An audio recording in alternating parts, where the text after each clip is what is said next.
Nagbubukas ang pelikula sa loob ng kusina ng Centurion Trust Bank kung saan kumukuha ng kape ang assistant manager na si Edmas. Tila siya ay humaharap sa ilang trauma habang ang mga kislap ng putok ng baril ay kumikislap sa kanyang isipan. Gayunpaman, ibinalik ni Ed ang kanyang sarili sa realidad at naghahanda para sa isang abalang araw sa hinaharap. Pagpasok pa lang niya sa main hall, pumasok din si Detective Iger.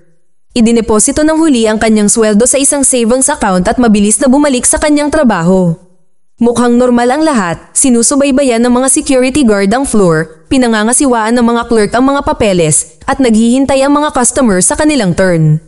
Nabatid din na umaalab ang apoy sa kalapit na pabrika. Ito ang dahilan kung bakit maririnig ang tunog ng mga sirena mula sa mga kalye sa labas. Di nagtagal, tinawag ng manager ng bangko ang isang kabataang babae na nagngangalang Leia sa kanyang opisina. Nandito pala siya para mag-interview para sa post ng teller. Ang kanyang mga listahan ng resume ay nakalagay na nakapagtrabaho na siya sa malalaking korporasyon, ngunit may puwang sa kanyang kasaysayan ng trabaho. Ipinaliwanag ni Leia na siya ay naglakbay ng malawakan at nagturo ng Ingles sa mga bata sa isang parokya sa Mexico.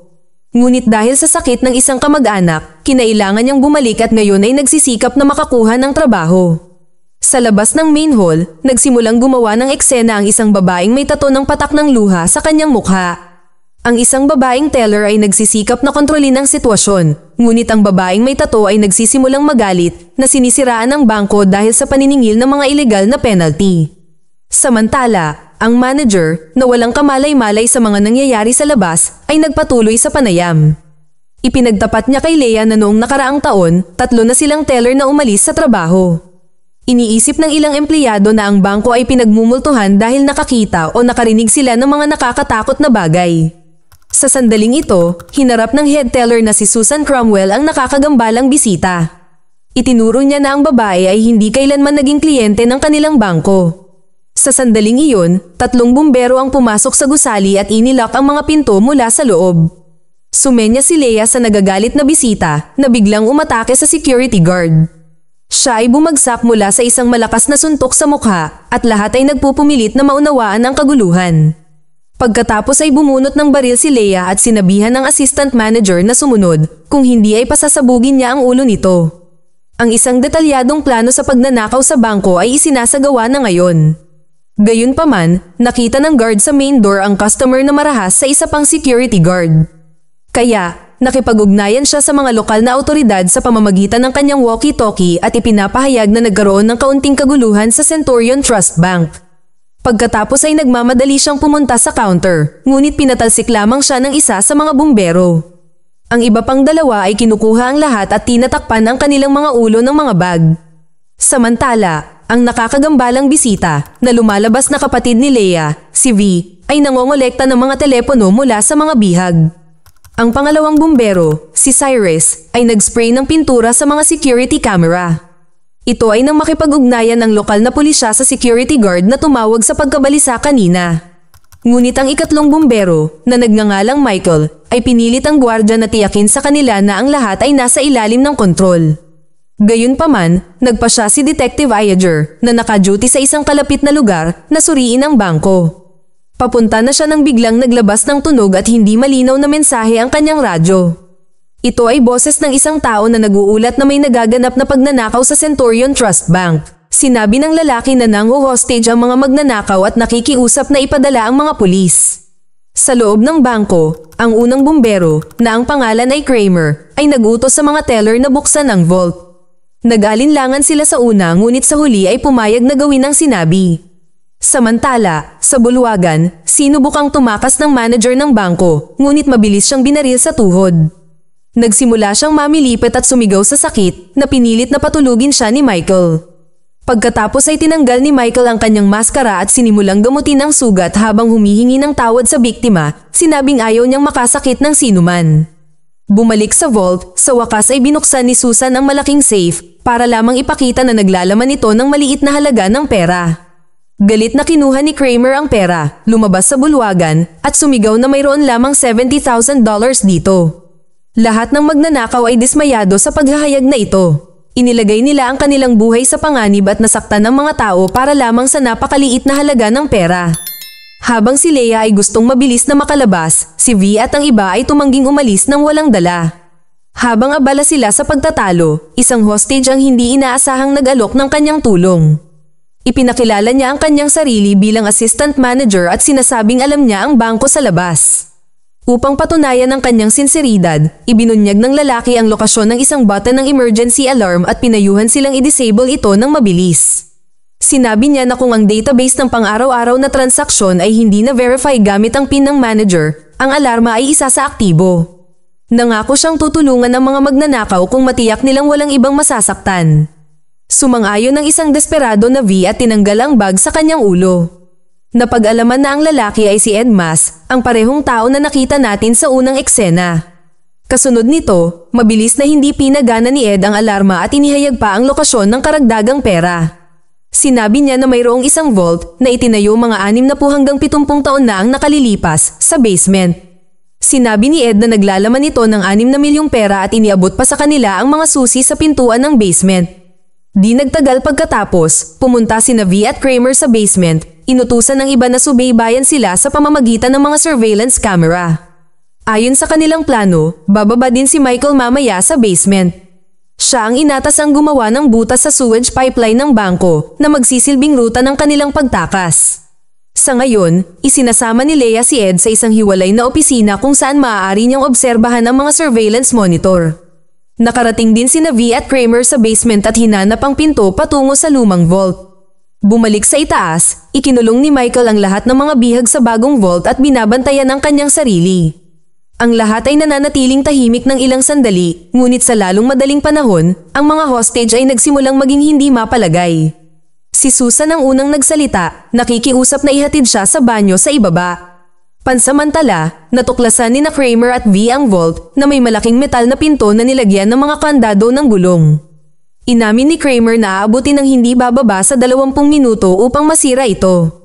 Sa gayon ay lumayo si V upang tuklasin ang basement habang sinisimulan niyang gawin ang pinto. Biglang kumislap ang mga ilaw ng gusali, ngunit walang masyadong pumapansin dito. Hiniling ni Leia kay Cyrus na bantayan si Ed habang sinusuri niya ang iba pang mga hostage. Sumilip din siya sa labas at napansin niya ang mga sasakyan ng pulis na nakaparada sa harap ng bangko. Samantala, sinamahan ni Michael si Susan sa banyo at sinubukan niyang makipag-usap sa kanya. Ngunit siya ay masyadong kinakabahan upang makipag-usap sa kanya at nakatayo lamang sa malapit. Sa basement, masigasig na nagtatrabaho si Kramer sa vault door at nagsimula itong magbunga. Para naman kay V, ginalugad pa rin niya ang basement nang may mapansin siyang parang tao sa isa sa mga lumang storage room. Sa ibang lugar, ibinabalik ni Michael si Susan sa bagong vault nang makita siya ni Leia. Pinagalitan siya nito sa paglihis sa plano at inutusan siyang manatili sa schedule. Kaya bumaba si Michael sa isa pang bahagi ng basement upang maputol ang pipeline para sa kanilang rutang pagtakas. Habang pababa, nakasalubong niya si V na mukhang may pinagkakaabalahan. Ibinunyag niya na may nakita siya o isang tao sa ibaba na nagpabagabag sa kanyang pakiramdam. Umakyat si V, iniwan si Michael upang ihanda ang kanilang paraan ng pagtakas.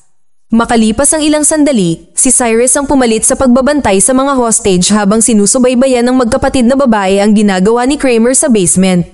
Mukhang matagumpay niyang na-unlock ang vault, ngunit biglang namatay ang mga ilaw. Napansin ni Kramer na papasok na sa vault ang dalawang figure na may maruruming bag sa kanilang ulo sa corridor. Ang bilang ng mga figure sa harap niya ay dumami ng mas matindi habang kumikislap ang mga ilaw. Sa kabilang banda, sina Leia at V na nanunood sa monitor ng surveillance ay nakasaksi ng ibang eksena. Wala silang ibang makita kundi si Kramer na ngayon ay mukhang naghahanap ng kanyang sandata. Ang magkapatid na babae ay takot na pinapanood ito habang si Kramer ay kinaladkad sa isang lumang storage room. Si Michael, na nasa basement din, ay narinig ang kanyang nakakatakot na pagsigaw pagkaraan ng ilang sandali. Nalilito sa nangyayari, hiniling ni Leia kay Cyrus na bilangin ang bilang ng mga hostage. Muling kumikislap ang mga ilaw at sumara ang pinto ng bagong vault. Nangangahulugan ito na ang mga hostage, pati na rin si Cyrus, ay nakulong sa loob. Sa kanilang kinatatakutan, ang pinto mula sa pangunahing bulwagan hanggang sa basement ay nakakandado rin. Habang sinusubukang buksan ito ng dalawang magkapatid na babae, nagsimulang makakita ng kakaiba si Cyrus sa loob ng bagong vault. Napansin niya ang isang taong nakasuot ng puting maskara sa gitna ng mga bihag na nagodyok sa kanya na kunin ang kanyang shotgun. Di nagtagal, isang grupo ng mga bihag na nakasuot ng maruruming bag ang lumitaw ng wala saan at sumulong sa kanya. Pagkatapos ay itinutok ng taong nakasuot ng puting maskara ang shotgun sa bibig ni Cyrus. Katulad nito, sa basement, maraming hindi kilalang mga figure ang nagsimulang paulit-ulit na saksakin si Kramer. Sa main hall, muling bumukas ang mga ilaw at sa wakas ay nagawang buksan ni V ang pinto. Si Leia, sa kabilang banda, ay pumunta upang tingnan ang bagong vault at nakakita ng kakaibang tanawin. Si Cyrus ay wala kahit saan, ngunit ang mga hostage ay nakaupo ng eksakto tulad ng dati. Bumalik sa basement, natuklasan ni Michael na nakatali si Kramer sa isang upuan at brutal na pinahirapan ang kanyang mga mata. Parang nakikiusap siya, nakikiusap na huwag silang gumawa ng kung ano-ano. Ngunit makalipas ang ilang segundo, bigla niyang kinuha ang kanyang drill at binutas ang sarili nitong bungo. Sa itaas, hinarap ni Leia si Ed nang biglang tumunog ang telepono. Sumagot siya at hinihiling ni Detective Iyer na nasa kabilang panig na makipag-usap sa sinumang namamahala. Sumagot si Leia na iiwan niya ang lahat ng mga hostage sa loob ng 30 minuto kung walang gagawing kalokohan ng pulis. Pagkatapos ay sinubukan niyang tukuyin kung sino ang nagbigay ng impormasyon sa pulisya at napagpasyahan na ito ay ang head teller, si Susan. Kasunod nito, pumunta si Leia kay Susan at nagtanong tungkol sa kung ano ang nangyayari sa basement. Gusto niyang malaman kung ito ay isang bagay na supernatural o isang bitag lamang. Bagamat nag-aalangan sa simula, si Susan sa kalaunan ay nagbukas at nagkwento ng isang insidente mula noong 1982. Isang baliw na lalaki ang nagtangkang magnakaw sa bangko at i-hostage ang lahat ng empleyado ng ilang araw. Ngunit tumanggi ang mga pulis na sumunod sa kanyang mga kahilingan at sa gayon pinaputukan ng magnanakaw ang mga empleyado. Mula noong insidenteng iyon, walang pumunta sa basement ng bangko kahit ang mga security guard. Hindi naniwala si Leia sa kwento at nagbanta na sisirain niya si Susan. Ang tense na sandaling ito ay naputol ni Michael na tila napailing. Sinabi niya kay Leia ang tungkol sa pagkamatay ni Kramer at iginiit na umalis sila sa lalong madaling panahon dahil may mali sa bangkong ito. Sa sandaling ito, lumilitaw din si V na may dalang bag na puno ng pera. Mabilis na ipinaalam sa kanya ni Leia ang tungkol sa pagkamatay ni Kramer at ang presensya ng mga pulis sa labas. Pagkatapos ay sinuri niya ang pera ngunit nakakagulat na nalaman na ang bawat isa sa kanila ay mula noong 1982. Napagtanto na ang sitwasyon ay hindi na makontrol, si Leia ay nagtanong sa gwardya. Sinusubukan niyang intindihin ang senaryo sa labas at kung ano ang susunod na gagawin ng pulis. Ngunit pinayuhan siya ng gwardya na palayain ang mga hostage at iligtas ang sarili. Kasunod nito, bumalik si Leia sa opisina kung saan niya inusisa si Susan. Bago siya makapagtanong ng anuman, napansin niya ang indicator para sa papalabas na tawag sa telepono ng opisina. Kinuha niya ang receiver at nakarinig ng distress na tawag mula sa isang tao. Isang putol-putol na tunog, hindi malinaw na boses ng lalaki ang naguulat na may nagaganap na pagnanakaw sa Centurion Trust Bank. Ito ang parehong tawag na narinig ni Detective Iyer kanina.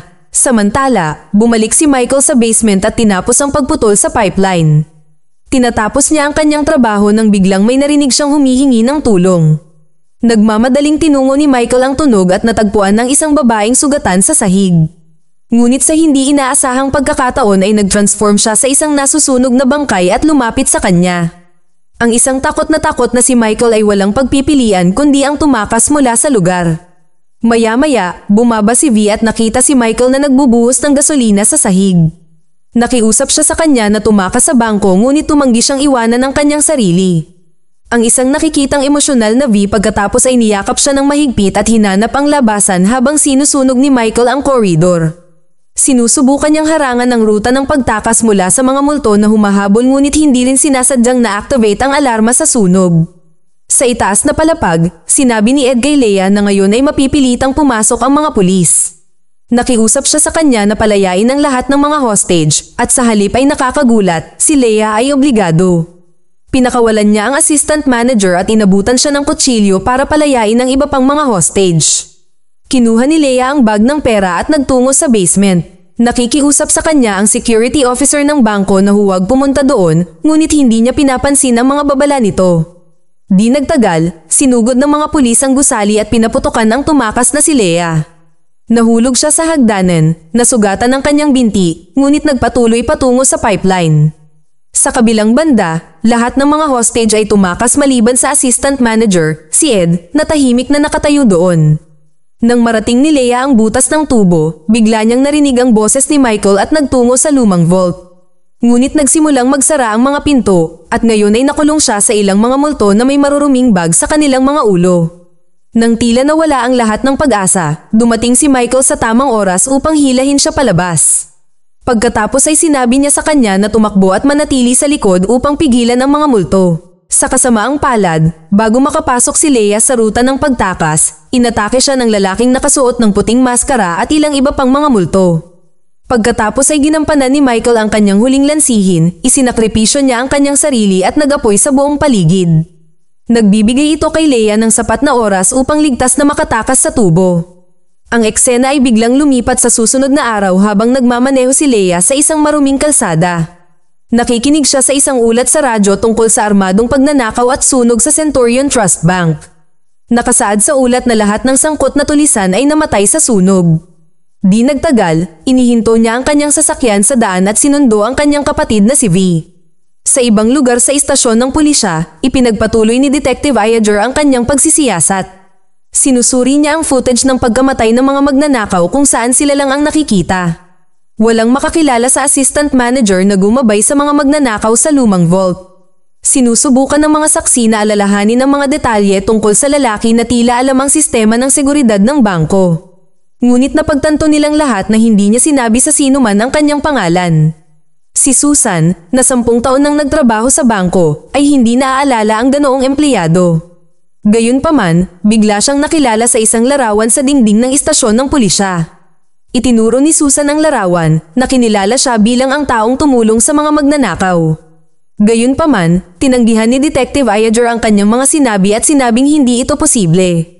Sa isang nakakagulat na twist, nalaman na ang lalaki, si Ed Mas, ay isa sa mga biktima noong 1982 sa isang robbery. Siya ang gumawa ng karumal-dumal na tawag na narinig ng napakaraming tao bago binaril sa kalsada. Samantala, nasira ang sasakyan ni Leia, kaya napilitan si V na suriin ang makina. Sinisikap ng magkapatid na malaman kung ano ang nangyayari nang biglang, hinawakan ng lalaking nakamaskara si V mula sa likuran. Mag-subscribe para sa higit pang mga video na tulad nito, i-on ang notification at mag-iwan ng like para matulungan ang aming channel. Salamat sa panunood.